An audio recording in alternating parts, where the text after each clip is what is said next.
Right, good morning, this is Vin. Welcome to NCR Rizal Properties. Okay, so we're here in Marikina. This is a single detached property. Very modern, quality. Yan, malapit lang po ito sa Katipunan. Especially sa Ateneo. Okay, siguro mga 10 to 15 minutes. Okay, ikutin muna natin ha. So ito yung mga space for garden natin.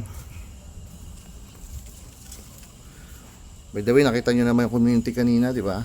Ito, lanay area. Another space for garden. Right. Putin ko muna ha. Since single detached po itong property. So yung setback niya, paikot. Dito, may dirty kitchen kayo. Pasensya na, medyo madumi pa dito. May mga kalat.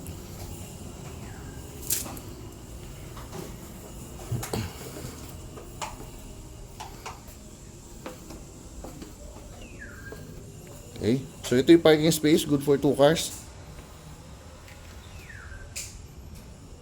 Malaki yan.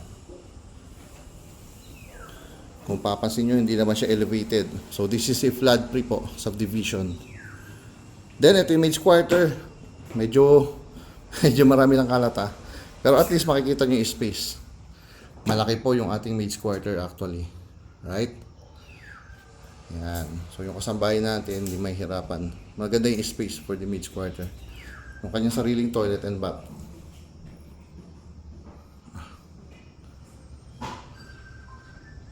Right? So again, ito yung parking space, good for 2 cars, 2 SUVs, kasyang-kasya.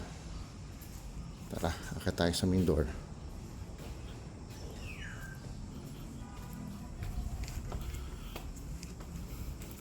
So ito, a few steps from main door. Yung main door natin, Nara wood po yan. Okay? Solid Nara wood. Medyo na nga lang ako. Right. So upon entering, eto, living, dining, then nandun yung kitchen area.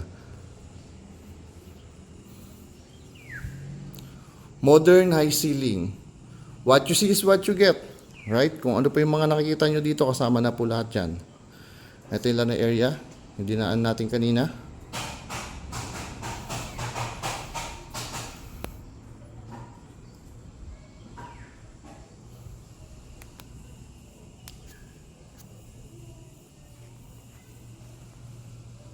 Right.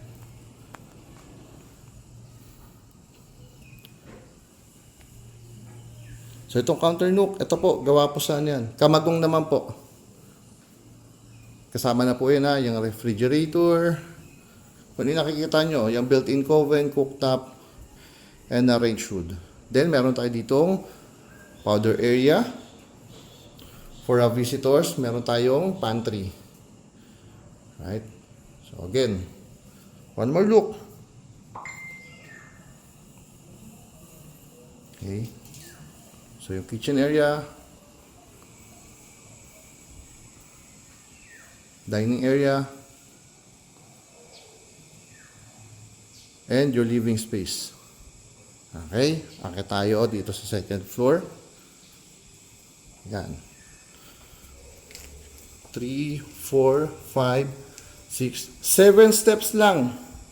Okay, so I guess pwede po ito for senior room.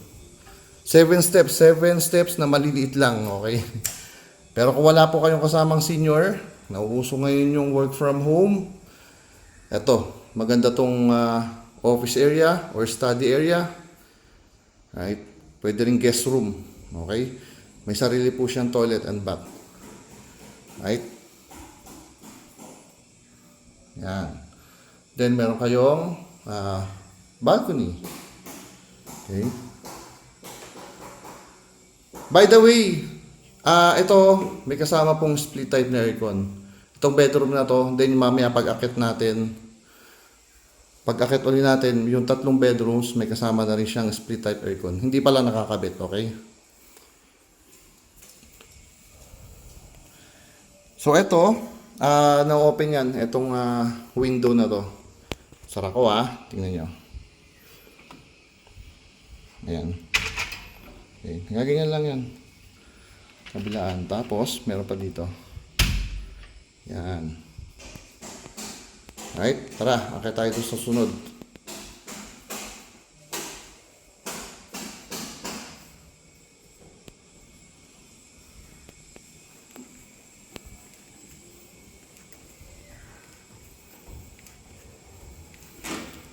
So ito, kaya hindi na, kaya for senior room yun eh. Kasi ito medyo mas maraming steps na. Tingnan nyo, ayun oh. So yung kanina 7 steps away lang. Right? So ito yung master's bedroom. Okay. May kasama rin pong aircon to ha. Split type aircon. Then naka-drop ceiling siya. May balcony rin siya. Meron kayong walk-in closet here. Right? Then yung toilet and bath may kasama pong bathtub.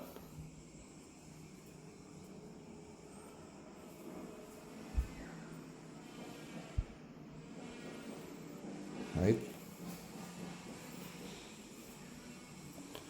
Again, one more look sa space ng ating master's bedroom.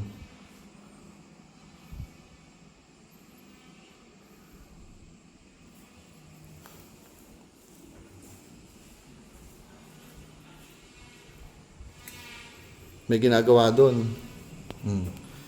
Tingnan nyo, hindi na naka-elevate yung ano niya, yung sa kanyang carport. Ayan, no? Okay. So again, flood-free area po ito, ha? Minutes away lang going to Ateneo, Katipunan. Right. So dito meron tayong additional 2 bedrooms with toilet and bath. May kanya-kanyang private bathroom to, ha. Okay. Ay, ito nakakabit na yung split type na aircon. Okay. Then ito yung kanyang private bathroom. May lavatory dito. Okay. Oh, one more look.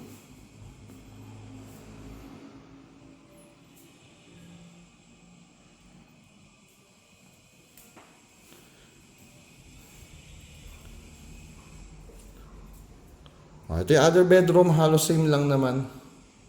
Parang mirror image lang. Yan, may sarili rin siyang private bathroom. Okay. Okay, tayo ng third floor.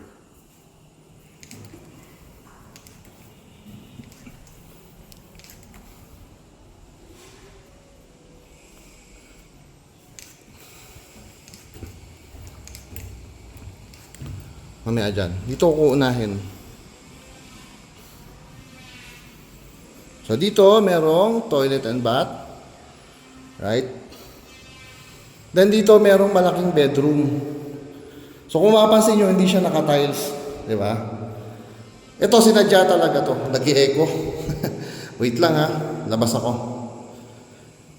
Masyadong malakas. Masyadong malakas yung echo. Napansin nyo, diba, hindi siya naka-tiles. Optional po yan para sa inyo, sa mga buyer. Okay, flex room po yung tawag natin dyan. So, pwede nyo gamitin yan, i-convert nyo into another, master bedroom or 2 bedroom. Pwedeng i-separate na 2 bedroom. Okay, pwede, kung hindi nyo naman gagamitin, pwede nyo gawin gym. Diba, optional yan, sa inyo po yan. Then, ito po is, call this open deck lanai.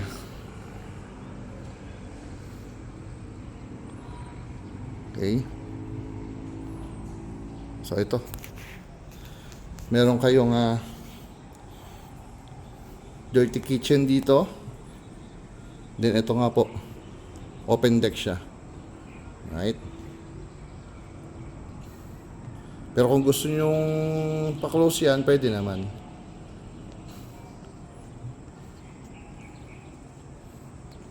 So, nasa inyo yan. Option po ninyo. Alright? So, ito yung community. Okay na, nakita nyo sa labas, diba? Alright? Ayan. So, yung mga interested, yung price po nito, ipopost ko na lang. Pero, expect nyo na po na hindi po ito, medyo mas mataas po ito doon sa mga kadalasang pinopost ko. Okay? Expect nyo na po yan. Since yung location niya is napakaganda, hindi binabaha. Yan, malapit siya sa mga private schools. Like Ateneo, yan, mga katipunan. Alam nyo naman yan, di ba? Mas malapit sa mga ganong area, location, mas mahal yung value. Alright? So, yun lang. Yung full details, ipopost ko na lang po. Okay? So, again, my name is Vin. Thank you for watching. Bye-bye.